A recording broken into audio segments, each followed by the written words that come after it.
McGuire here again. I'm here at HUBB Kitchens, their original location, and I am super stoked because Jason Johnson and I have been working together for a while. I'm here more than being an advisor, more than here being an investor though. I'm excited because Jason just told me that they're launching into Dulles Airport. That's right. You probably heard the first ghost kitchen in an airport in the country was an RDU International Airport. Now they're launching into Dulles. I'm sure that Jason's got more in store, so we're gonna go in there and see what else he's been up to and what the team's working on. So come on, guys. Hey! What's up, Jason? Good to see you, man.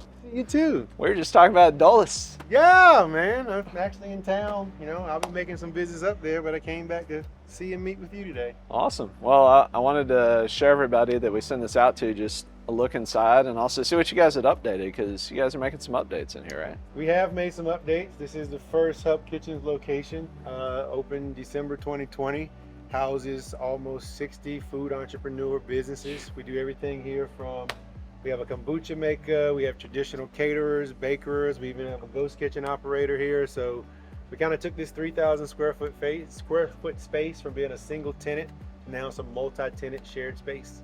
Kind of like what my website says. I took a model of co-working space and I swapped out desks for kitchen equipment. That's great, man. And you know, not related to the business, but you're looking good, man. You've been working out. 88 pounds down. Nah, man, it's called entrepreneur life. High stress, low calories. That's the opposite of what I know from most entrepreneurs. Good job. There's a lesson in there for entrepreneurs. We have to take that one from you. All right. Oh, let's go on in. Come on. So Jason, this is my second time here. Mm-hmm. I know there's been something new that's been going on in here. You guys have new stuff that's going on here. What's new at Corporation Parkway? We always have new people and we always have new toys. Today, Damp Gut Barbecue is here. Okay. He's been with us a little over a year. He's doing some food prep right now, but he's one of our success stories that started out part-time doing events. And now he's actually moving on. He has his own food trailer and he actually has his own space. So that's what we're here to do, is we're here to supply. Thank you, That's appreciate it. That's like part of the normal workflow why you originally started, like incubate businesses and have them have their own brick and mortar, and that's fantastic. Yeah, dude. and then how many is that now? Like six? We're up to 6 now. We're up to 6 operators, and we have more to go. And also myself, John Comtois here. You know, he's my business partner, but he's actually grappling up all the director of operations roles, because I'm not here as much because I'm normally, you know, I'm dealing with the airport, so I'm dealing with the meal program. So John, in his new role, is here today doing some work, so we'll say hi to him, but he's actually going to be the new head of HUBB Kitchens commissary shared kitchen space, and he'll run the day-to-day in that area. Oh, let's go check it out. All right, John, step out here real quick. So your smiling face. Hey, what's up, John? So John is now taking over day-to-day operations, so that was something new. So he's here. Congrats, we're kind of in transition phase, but you know, he's putting his hands more so on controlling, operating the buildings, making sure that HUBB Kitchens has the best supplied buildings, cleanest buildings, best equipment. And then Keisha Thompson is our community manager, so she's the one actually interacting with the clients and making sure they're getting all the support they need. Great. We wanted to see your smiling face. Yeah, good. I'll go back to work now. There you go. Here we have Boss of Vegan. Okay. He's not here right now, but this is a full-time ghost kitchen behind this wall. We won't violate his privacy, but last time you was here, it probably wasn't this full. No, it was So we have Wow. completely full dry storage. So this is where the over 60 entrepreneurs, as you see, everyone has their own labeled shelves. They're doing their own different things. I can see why you need more space. How many entrepreneurs are on the wait list right now? We're over 20 right now, people that are just in the process waiting. So, you know, East Lenore is open now. So East Lenore is, everyone's getting their permits, but we actually are going to fill that space up before the end of November. Oh, gosh. And then luckily we also have we're bringing online a smaller private kitchen off New Bern Avenue that we should be bringing online in December. Okay. And then Glenwood Avenue, which will be our largest flagship operation, will come online around March, April of 2023. So, you know, we have a lot of interest from the food entrepreneur community, and we're just trying to keep up with the demand for space. So that's cool. I mean, as the future of Raleigh and Triangle and this area grows, I imagine people want more food options and more diverse options. So it's cool that new businesses and existing businesses can kind of incubate, but also test new concepts out in here before they go broad to market. Yeah. That's really neat. We've had a couple of operators, a very big warm cookie company that is opening a Cookies? space. Yeah. Where? They opened the space over off Cameron Village. They're not here? Not anymore, but they did Ah. do a marketing campaign. That was one of the advantages. Instead of them having to build out a Yeah. space, they rented some time from us and they delivered warm cookies all over Raleigh. So go over to Cameron Village and check them out. And then I'll show you some of the expansions we did. So we have a new insulated hot box that we got, and then we installed a new electric convection oven. Man. So the last time you were here, this room had no equipment. Now it has a 8-foot granite table and the double electric convection oven, its own mixer. So for our bakers and our entrepreneurs that don't need the gas, maybe they're making cakes, maybe they're making pies, maybe they're making jams or jellies, they can operate in this space without having to be in a hot side space, as we call it. That's great. Insane. One of the greatest things that I feel like sets Hub Kitchens apart from any other commissary or shared kitchen is we provide the equipment that an operator needs to produce. So this is a dough sheeter. So it allows for someone to make croissants, layer things. This piece of equipment normally would cost $2,500 to an entrepreneur. So if you're a baker doing part-time, you're not going to invest $2,500 in a dough sheeter, but you get a membership at Hub Kitchens, you can access it whenever you're here. So just becoming a member of Hub Kitchens and renting the space, you now have access to a dough sheeter, $2,500. You know, that proofing box is $3,500. Yep. Bottling machine we have is $15,000. So these are valuable pieces of equipment that you get when you come to Hub Kitchens versus just getting a kitchen. We Yeah. give you a kitchen plus. Perks of being part of the membership, right? Being part of the community. Love it. Nick, how you doing? Hey. This is my partner, Will Hey, McGuire. nice to meet you, Nick. How you doing? So, Nick, excited to be here. Jason was just telling me that you guys just hit a major milestone, that you're actually, I'll call it graduating out of this space into your own space. Tell me more about that. Yeah, so we started last June, and we've been doing pop-ups in a tent up until now. We're still kind of doing it now, but we're actually getting a food trailer here in the next like 3 weeks or so. Nice. And we're setting up shop over at Phillips Farm over there in West Cary. So we're finally going to be open 3 days a week. We've had customers asking for it for like crazy. But yeah, it's been, thank you. That's I appreciate a major it. milestone. Yeah, no, it's been awesome. So how did y'all originally connect? I mean, Hub Kitchens and So I think we connected through Rashad. Yeah, So we have there's another that. barbecue entrepreneur, Smith Smokehouse and Smoothies. They were members already, and then Nick came and met. This was back before John, when I was a one-show operation. So I gave him his tour. We talked about getting him through the health department. We found out everything, and once he got his permit, man, you know, I support all my entrepreneurs. He went to the Raleigh market. I came out there with the wife, bought brisket from him, you know, bought some different things, and I've just seen, you know, his growth with his company. He was here by himself, and then he added on a couple employees, and I feel that the opportunity of being able to manage his overhead, because he was using a fractional space, so he paid for his shelving, and he only paid for the number of hours he needed inside the kitchen, allowed him to be able to increase his profit margin and be able to accelerate his growth. It's been a great relationship, and I'm proud to see him and his crew, you know, moving on to more things, because I'm not here to hold him hostage. I wanted growth from everybody from the beginning. That's great, man. Well, congrats on the awesome Thank you. success. I I'll let appreciate you. it. I know you're busy trying to prep, so I'll let you get back to it. But it's so great to meet you. Drop the Instagram where they can find Oh you yeah, on the where can people website. find you? Oh yeah, so you can follow us at Damn Good Barbecue on Facebook, Instagram, YouTube, wherever else you want to find us on social media. That's Fantastic. DAMP, DAMPF. Yes. Damp. Yeah, Good MPF. barbecue. Okay. Yeah. BBQ. Yep. Yeah. Awesome. Damn Good BBQ. Well, you heard it here in Hub Kitchens. This is great. Good job. Milestone right here.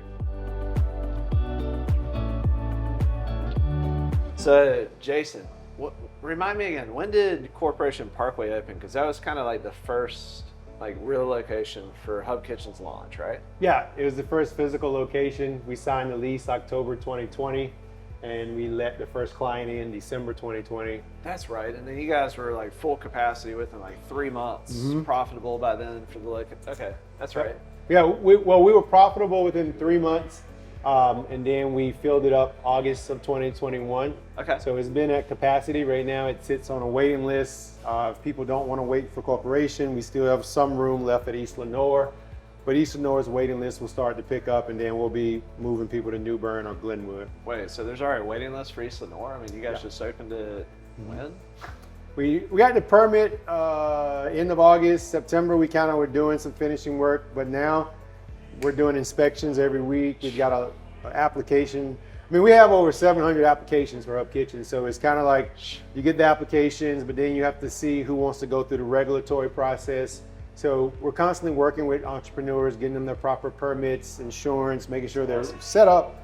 So yeah, we have a waiting list for our second location. So much we're opening a third and a fourth to keep dealing with the capacity of the entrepreneur community in Raleigh. That's awesome. Lots of good food. What was the original inspiration for HUBB Kitchens? I would rather share the knowledge and things that I've learned from big corporations with entrepreneurs that need it than to continue helping the big guy grow. As we all know, the food industry is one of the highest upfront cost industries to enter. And I was tired of capital being the reason why people couldn't follow their dreams.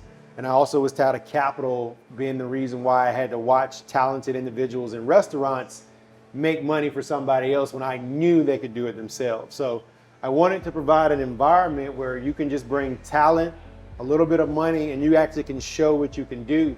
And we have a funny saying around HUBB Kitchens, which is, we're here for you to fail successfully.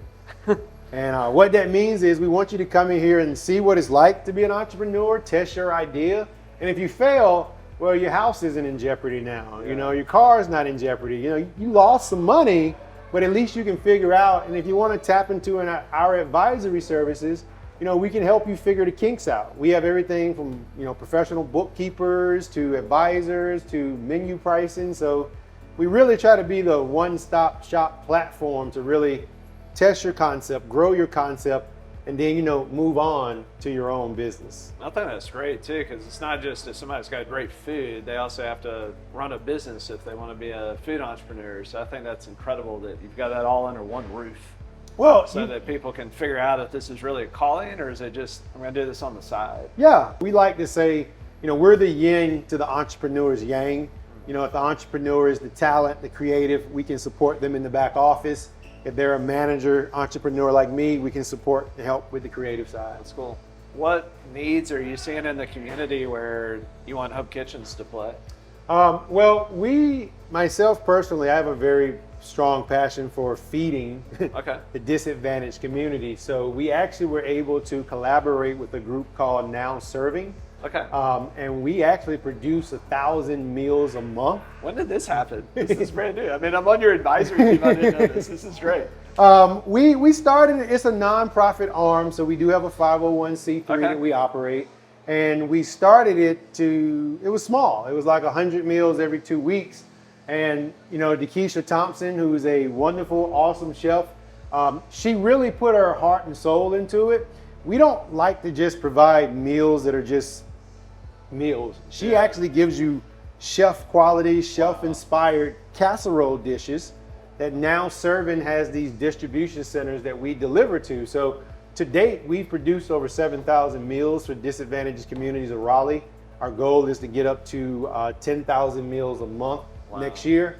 But it shows how the ghost kitchen and the commissary buildings can actually help to increase capacity without increasing the footprint. Because all we do is come in here at midnight when no one's here, and we use the space, and HUBB Kitchens actually donates the time in the kitchen to the nonprofit.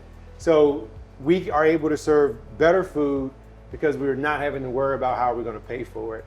We've worked out great partnerships with Cisco Food Service and Fresh Point Produce and Farmer Food Share up in Durham. So we have some great people that are supporting us that we purchase from, but we're all about supporting the community, helping Raleigh, feed the disadvantaged. There's no reason why any family should not have a good meal. And right now we're gearing up for holiday season because we want to give out some nice Christmas treat boxes to the disadvantaged as well. We wanted to do some type of pay it forward thing, so we actually are offering an incentive program for our members where for every hour that they donate their time helping us produce the meals, we will give them an hour to operate inside of our kitchen free of charge. So our goal is to really have all of these entrepreneurs come together as a community to feed the community. That's incredible. It's like a full flywheel in one place, Oh yeah. taking care of the entire community, not just those that can afford to pay rent.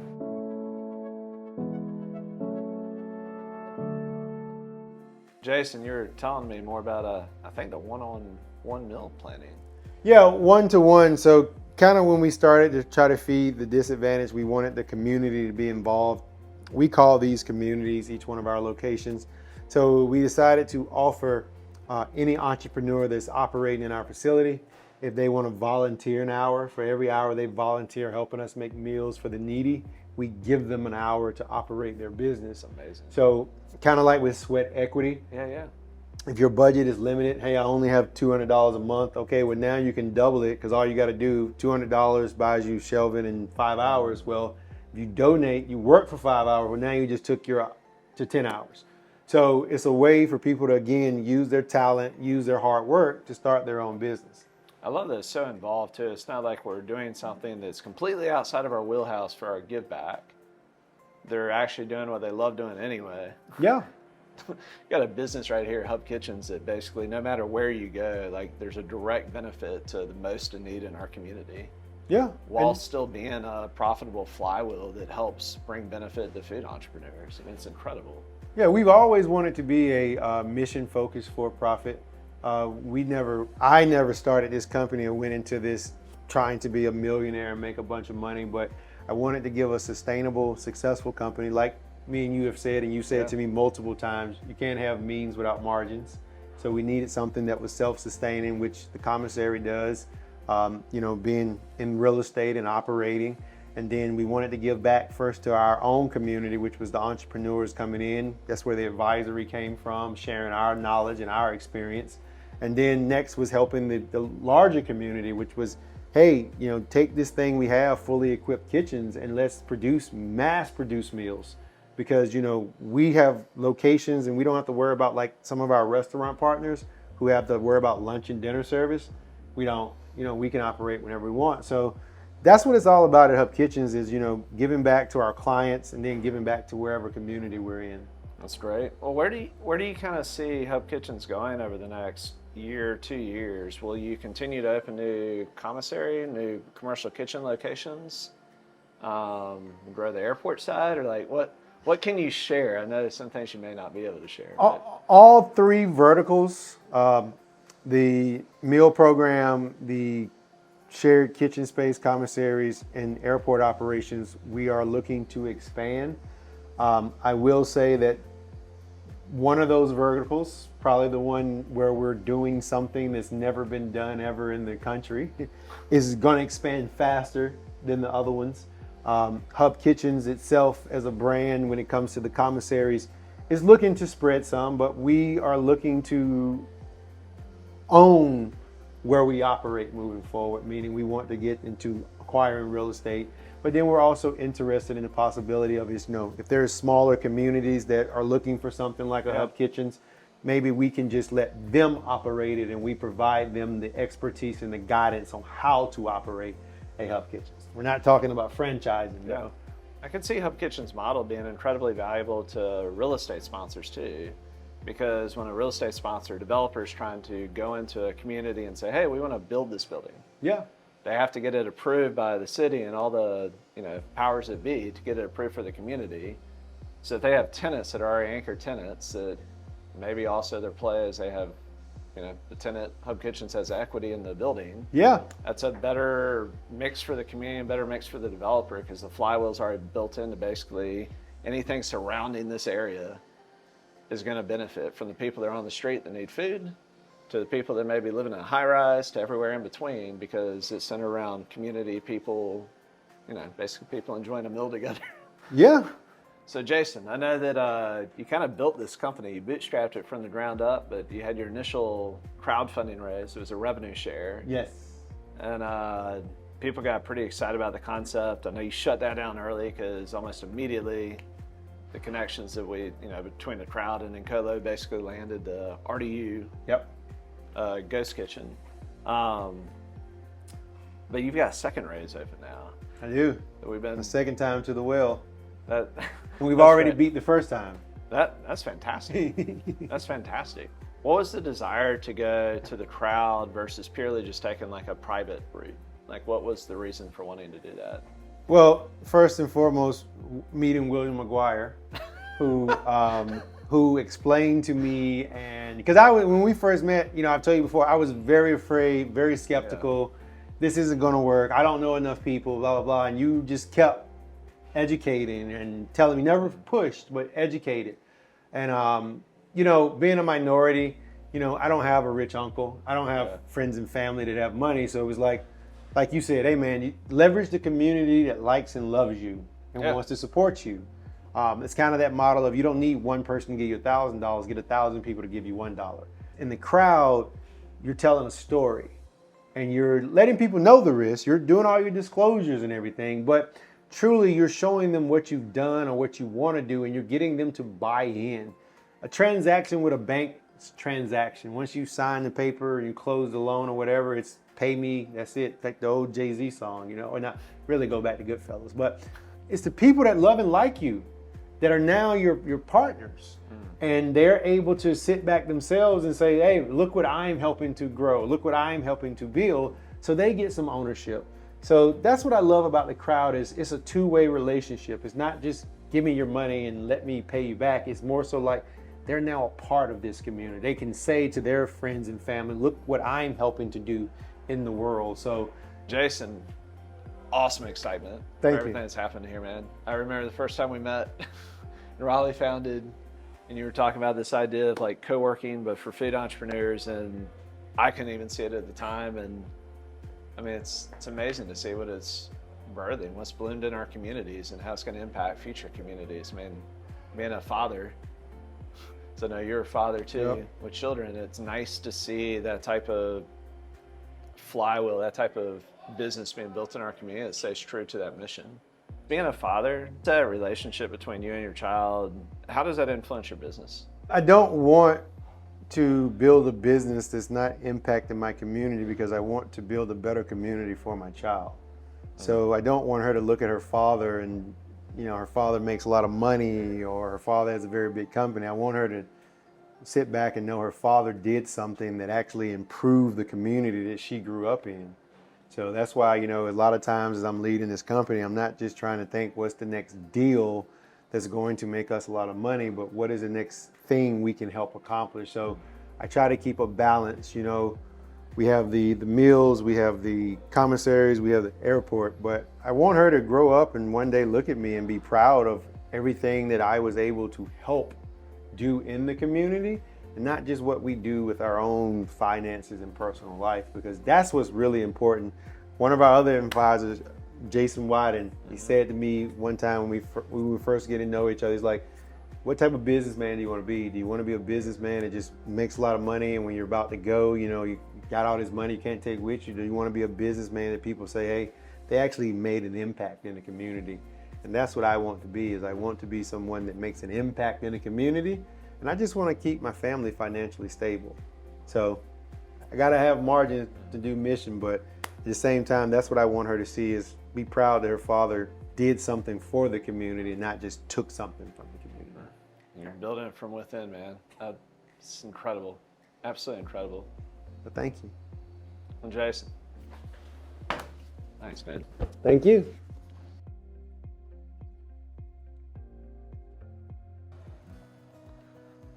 Wow. I mean, what else can be said? The way that Jason ended our entire session together, us talking about families and talking about what he wants for his child in this world. I think that is the hope and dream of every entrepreneur that has a family. And I think businesses will be built right if they have that mindset, because at the end of the day, yeah, businesses are profitable. That keeps the flywheel going. That's what pays investors back that originally put money into the company to help them grow. But the flywheel is people and what happens with other people downstream.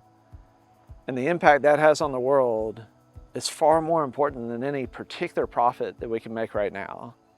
And so to have that type of legacy mindset where we're respecting the past, we're looking at what we can do now in the world to create a better future, that's the type of businesses that are being built by Incolo's community and the type of entrepreneurs that I love meeting with and getting to know, because I know that downstream, those types of businesses built from within the community are the ones that are going to impact my children, their children, and future generations in a positive way. So until next time, I'm Will McGuire. Can't wait to introduce you to the next entrepreneur that's making groundbreaking innovation and discoveries in our backyard. But see you soon.